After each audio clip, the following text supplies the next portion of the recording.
One. So, can you introduce yourself and tell us why you're here? Sure. Thank you very much, and thank you very much for assisting us all with this process. My name is Asantewaa Nkrumah Ture. My pronouns are she, her, hers, and I'm also a longtime anti-imperialist organizer, radical Pan-Africanist, and socialist feminist. I'm here to share my statement about the lies, gaslighting, and sexual recklessness and irresponsibility I experienced from Carlito Rovira. Carlito and I dated from March 2014 to December 2015, 1 year and 9 months. When we first started seeing each other, he was 61 years old and I was 57. Thank you. And why are you choosing to tell your story? Well, I'm telling my story now because I got an email from the campaign to bring Momia home on Tuesday, September 14th. I remember the date very well. Hmm. And when I saw in the subject line of that email, Carlito Rovira exposed, my heart literally stopped, and I'm like, is that the same Carlito I know? And I continued to read the email, and I was shocked. Hmm. I felt bewildered, Hmm. but I immediately felt a sense of relief and vindication because I glanced through the email, I glanced through the links, and I saw some of the things that they had laid out that he had done to others. And again, I felt vindicated because I always had the sense that his emotional abuse of me was not something that was new. It struck me as something he had done before and for a long time. And what was the pattern of unethical behavior or abuse that you noted? Well, one of the things we argued about was sex. In our first evening together, we had an argument about the use of condoms. He didn't want to use them, even though he and I both know the seriousness of HIV in our community. He knows it up close from a relative, someone in his family who has HIV. So I insisted that we use condoms. He did not want to use condoms. He said, well, I can't feel anything with those. I don't want to use those, etc. Um, then he made a comment, well, I'm clean. I said, well, how do you know that? When was the last time you had sex? When was the last time you've been tested, etc.? He said, well, I don't remember the last time I had sex, and I don't remember the last time I was tested. I told him, well, the last time I had sex was 10 years prior. And when at that time I had been tested and I tested negative, I told him flat out, no condom, no sex. He didn't like that. And one thing I do remember saying to him at that time was such a conversation between two people in our age group made no sense. Him being in his 60s, me being in my late 50s, it just really made no sense. And are there any other elements of abuse in the relationship that you want to touch on? Yes, well, one thing that struck me as irresponsible was him bragging about some of his past sexual exploits. So, for example, he talked about when he was in his 50s, he had sex with an 18-year-old woman. And I said to him, why would you do that given that she's so young? He kind of laughed it off and says, well, she liked me, I liked her. Later in the same conversation, he said, well, I had sex when I was about 13, 14 years old, and she was about 18 or 19. Again, I said to him, that's exploitation. You were exploited. And he said, no, I enjoyed it and I liked it. So that let me know something was not right here, and that was a red flag for me. And are there other examples, or what else did you notice about his attitude towards women or towards movement women in general? Okay, well, for one thing, another argument we had was that he made some derogatory remarks about some very prominent women in our movement that we all know. Um, we had a conversation, we were on the phone. He said something to the effect about, well, they don't know everything and they can't do everything. Then I was working on something at the time, And I thought I heard him call them bitches. And I said, "What did you say? What did you say?" He said, "Oh, nothing." I said, "Well, it sounded like you called them bitches." And I said, "Why would you do that? These are some very prominent women, very well respected, do good work, uh, very highly regarded, etc." And the thing about that is, some of these women include those that we all know, admire, and respect, such as Rosa Clemente, such as Dr. Johanna Fernandez, such as Nellie Bailey, the housing activist, and a Palestinian sister whose last name I don't remember, but her first name is Samia. So that was a red flag for me as well. Why would you say things like that about women that we all know and respect? Gotcha. That was another red flag for me as well. Mm-hmm. And when did you start to suspect that Carlito was not just seeing you, that he was seeing other women as well? Well, over the course of our relationship, and mind you, it was rather brief, we had talked about visiting each other in each other's cities. At the time, I lived in Washington, D.C., he lived in New York City. We talked about getting together, etc. But over a period of time, he became more and more reluctant for us to spend time as a couple in New York City or Washington, D.C. He would make excuses about not wanting to go out or things like that. There were several occasions where we made plans to spend a weekend together. I would make a reservation in a hotel for a Friday and Saturday night.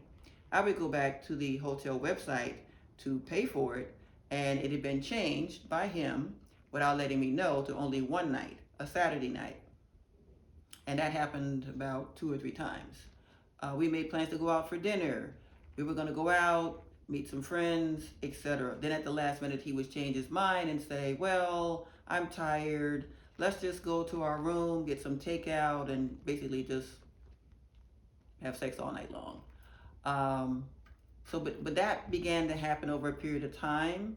It made me very suspicious. So again, that was another red flag for me as well. Mm-hmm. Um, do you have any specifics about the timeline at which you were seeing him and when he might have been seeing other Yes, and that was for me the most shocking. When I read the email from the campaign to bring Momia home, it talked about his sexual harassment, continued sexual harassment of a young woman in her 20s between 2014 to 2019. That's 5 years. Carlito and I dated from March of 2014 to December 2019. That's still within that same 5 year span of time he sexually harassed this young woman. Also, I broke up with Carlito in December 2015. A month later, I saw on his Facebook page he was seeing a woman named Anna Bentoncourt and how they were in love and etc. And a month after that, he said that they were engaged. And I was doing my math because the last time he and I were together was October of 2015, where we spent the weekend in Washington, D.C. for the 20th anniversary of the Million Man March. So with me doing my math, the last time we were together was October 2015. We had sex and did not use a condom. And then a month after we break up, he's seeing someone else. So that alarmed me greatly. So by February 2016, I had an HIV test, and fortunately for me, it came back negative. Now, I should also say, in April of 2016, I sent a note to Anna Bentoncourt by Facebook, basically sharing my concerns with her regarding Carlito's behavior. This was not to harm her or to harass her or to shame her anyway, but I just wanted to share my safety concerns. And I told her that the last time we were together, October 2015, we did not use a condom. Now here, a few months later, he is with her. And I suggested to her that she get checked. So all of that is very concerning. Mm-hmm. Thank you. Are there any other details you want to share about how it ended and the aftershocks that that relationship had on your life? Well, let me just say that Carlita was very smart, very funny, witty, and charming. But that kind of nice guy kind of behavior can also hide a very dangerous, selfish, narcissistic side. And that's something that people should be aware of. For me, um, when I broke up with him, it was clearly the best thing to do, but I regretted being in a relationship with him because all the red flags that I saw, but I chose to ignore. From that, I became very sad, angry, and enraged. And I felt very embarrassed because here I am, a fully grown woman in my late 50s who had never been exploited or used by a man ever in my life, not even when I was in my young and foolish 20s. So I felt embarrassed for that. I was angry with myself. So for a year, almost a year, I was in therapy, and it was very helpful because it helped me to sort through my anger and sadness, but it also helped me to see that even if I made a bad decision about being with him, that did not mean that I was undeserving of love, care, and support, as we all deserve that, regardless of our bad mistakes. And what do you want movement people to know? Yes, yes. Well, I think we as a movement, given all of the great social justice, revolutionary political work and organizing that we do, if we demand justice from our enemies, we must have the political will and courage to practice justice among ourselves. And that must include relationship violence. We need to create an atmosphere and a culture inside of our movement where relationship violence, where emotional, physical, verbal, sexual, even financial abuse will not be tolerated. And we must become the best examples of that we say we want for our community and for the world. We cannot continue to say these things and protest at these different places and then have this cowardly silence about the violence that happens in our movement relationships. That must end. Now, some will say, well, we shouldn't discuss these things in public. We should not air our dirty laundry, etc., etc. For a woman of my age, I'm 64 years old. I've heard that for the last 50 years. And this silence that we insist upon has not helped. It has not made things better. It has not offered us any solutions. Because if we handle these things, quote unquote, within our movement spaces, we wouldn't continue to be having these kind of conversations. So I applaud those young people of the MOVE organization that came out about the exploitation and abuse and manipulation that they suffered. I salute them, and I wish them the very, very best because they deserve it. I salute our young brother who posted a series of articles about what's going on now with Brother Ghazi and Black Hammer organization and their internal abuse and exploitation. I salute that brother and his comrades for his publication of interviewing people who went through that and all that that meant for our movement and how we can, try to solve those things. Because obviously, for these situations, being silent and not talking about it did not make it go away. It did not make it better. And for people who continue to insist upon healing, we must insist upon healing with justice. We may not yet know what that looks like, but we need to insist upon healing with justice. Healing with justice. Thank you. So thank you very much for your time and for making this video possible. I'm hoping this video is shared widely. I am not embarrassed by doing this video. I'm not ashamed. And, as the young people say, I have no, what's to give anymore. So let's show it.